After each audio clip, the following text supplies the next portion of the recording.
58 یه خونه ویلایی نوساز خریدم 260 متر 160 متر زیربنا 100 متر حیاط با خرج معذر و بنگاه شد 175,000 تومان. اما چند ماه پیش رفتم تو خیابون پوستچی 4 تا پیرهن دادن برای شستشو و اتو 240,000 تومان ازم گرفته.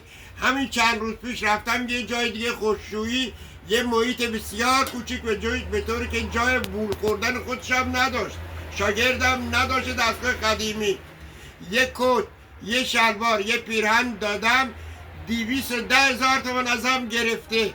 مسبب بیشتر گرونی ها رؤسای اتحادیه ها هستند، چرا که خود دستی بر آتش دارن.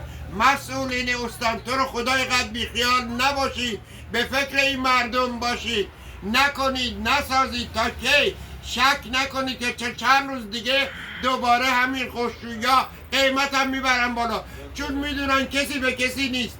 ارادتمند منصور نیکزاد، شیراز.